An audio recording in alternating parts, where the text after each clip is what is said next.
सगळीकडे मिरवतो आणि ॲग्रीला असल्याची ख्याती, सगळीकडे मिरवतो आणि ॲग्रीला असल्याची ख्याती, कारण आमची जोडलेली आहेत काळ्या मातीची नाती. सगळीकडे मिरवतो आणि ॲग्रीला असल्याची ख्याती, कारण आमची जोडलेली आहेत काळ्या मातीची नाती. करिअरचे अनेक होते ऑप्शन, तरी आमचं तिकडे वळलं नाही मन. करिअरचे अनेक होते ऑप्शन, तरी आमचं तिकडे वळलं नाही मन. मातीची नाळ जोडलेली माणसं आणि शेती हेच आमचं जीवन. मातीची नाळ जोडलेली माणसं आणि शेती हेच आमचं जीवन. वावर आहे तर पावर आहे, आहोत आम्ही सर्वांचे बॉस. वावर आहे तर पावर आहे, आहोत आम्ही सर्वांचे बॉस. अभिमान आणि रुबाबानं स्वतःला म्हणवतो आम्ही ॲग्रिकॉस. अभिमान आणि रुबाबानं स्वतःला म्हणवतो आम्ही ॲग्रिकॉस. आदरणीय व्यासपीठ, विचारपीठ आणि त्याच विचारपीठाला विचारपूर्व असणारे सर्व मान्यवर, इथे उपस्थित सर्व शिक्षक व इतर कर्मचारी आणि इथे उपस्थित माझे सर्व सगळे सोबती, आणि अतिशय महत्त्वाचं म्हणजे घरातून बाहेर पडतोय यशस्वी होऊन पुन्हा तेच पाऊल घरातच पडेल का? मोकळ्या कुटुंबातून एका नियमबद्ध कुटुंबात जातोय, मला त्या कुटुंबात सामील होता येईल का? खुलं आयुष्य जगण्यासाठी खुली मोकळीक आपल्याला येथे मिळेल का? आतापर्यंत खूप केली मजा मस्ती, पण आता मात्र मनाला जबाबदारीचं भान राहील का? जी होती ती तर गेली, पण या नवीन पर्वात नसलेली व्यक्ती आपली होईल का? इथं येऊन आपण शिकू चांगलं, पण या शिक्षणावरती पुढील वाटेतील कोणी सुटतील का? सगळं काही नवीन, नवे सर्व मित्र, पण जवळचा असा जीवलग आपला इथे कोण होईल का? अशा अनेक प्रश्नांचं काहूर मनामध्ये साठवून, त्याचबरोबर त्याच प्रश्नांच्या उत्तरांची आस मनामध्ये ठेवून इथे उपस्थित सर्वच नवीन विद्यार्थी, अर्थातच आमचे नवीन ज्युनियर्स यांचं मी निलेश पवार संपूर्ण लास्ट इयरच्या वतीनं अतिशय मनापासून स्वागत करतो. त्याचबरोबर अतिशय नम्रतेने सिनियरिटीचा मान ठेवून आणि सिन्सिअरिटीचं भान ठेवून या फ्रेशर्स पार्टीचं आयोजन नियोजन उत्तमरित्या पार पाडत असणाऱ्या संपूर्ण SYBS ॲग्रिकल्चर त्यांना मनापासून कौतुक. त्यामुळे एका जोरदार टाळ्या त्यांच्यासाठी झाल्या पाहिजे. तर सर्व नवीन विद्यार्थी आपल्या महाविद्यालयामध्ये आता बऱ्यापैकी रुळलेलेच आहेत. तरी मी नवीन विद्यार्थ्यांना एवढंच सांगेन की तुम्ही या ठिकाणी नवीन आलेले आहात, पण कोइन्सिडेंटली तुम्हाला देखील या ठिकाणी सगळंच काही नवीन मिळालेलं आहे. जसं की नवीन कॉलेज, नवीन मित्र, नवीन सिलेबस, नवीन स्टाफ, नवीन बिल्डिंग. तर हीच नवीन सुरुवात तुम्ही देखील चांगल्या प्रकारे करा. आणि आज तुम्ही डिग्रीसाठी जे क्षेत्र निवडलेलं आहे, या निवडलेल्या क्षेत्राला तुम्हाला सार्थ अभिमान असायलाच हवा की मी ॲग्रिकल्चर शिकतोय. आणि महत्त्वाचं म्हणजे ॲग्रिकल्चरमधून करिअर घडवणं हे एक सामाजिक प्रतिष्ठा आणि आत्मसन्मान मिळवून देणारं करिअर आहे असं मला वाटतं. कारण जगाच्या व्यासपीठावर राहायचं आणि बोलायचं कसं अशी एकमेव संघर्षाची वागणूक देणारं शिक्षण म्हणजे कृषी शिक्षण आहे असं मला वाटतं.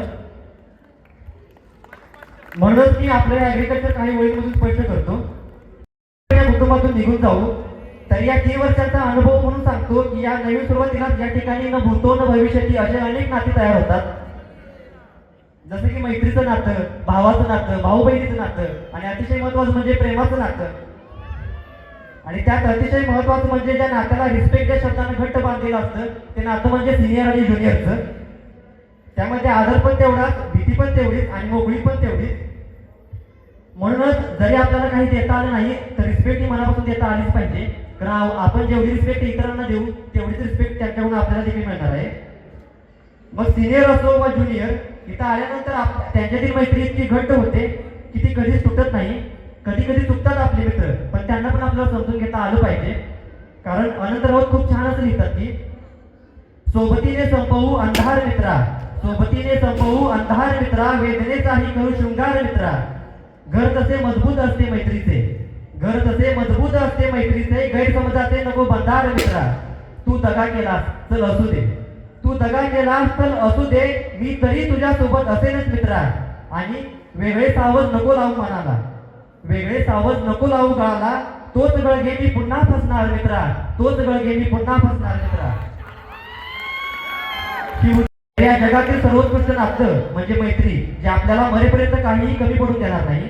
आणि म्हणूनच कवी अनंतराव खूप छान असं लिहितात की वाट चुकणार नाही जीवनभर तुझी, वाट चुकणार नाही जीवन भर तुझी एक तू मित्र कर एक तू मित्र कर आरशा सारखा मित्र वनव्यामध्ये गारव्यासारखा मित्र वनव्यामध्ये गारव्यासारखा दुःख अडवायला उंबऱ्यासारखा दुःख अडवायला उंबऱ्यासारखा मित्र वनव्यामध्ये गारव्यासारखा मित्र वनव्यामध्ये गारव्यासारखा.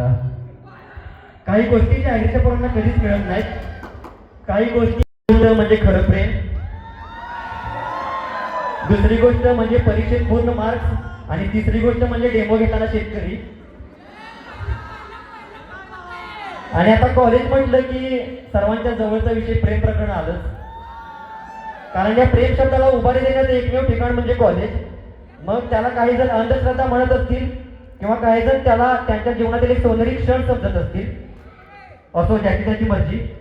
पण कॉलेजमध्ये कोणाला प्रेम होतं कोणाला होत नाही. ज्याला होतं त्यांचं पण भलं, ज्याचं होत नाही त्यांचं लागू नका.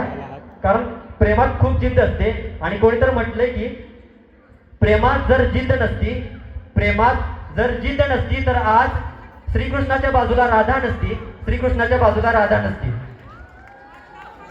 थोडक्यात आवरा, कोणी म्हणायला नको, खालून नावची चिठ्ठी यायला नको. यासाठी जाता जाता अलीकडेच व्हायरल झालेली ओंकार भोजने यांची एक कविता घेतो, ज्या कवितेनं बाल्याबालांना प्रोत्साहित केलं. या कवितेसाठी तुम्हा सर्वांच्याच टाळ्यांची साथ लावायची विनंती करतो. मी कविता म्हणेन, तुम्ही सर्वांनी टाळ्या वाजवाव्यात. पुरी करायची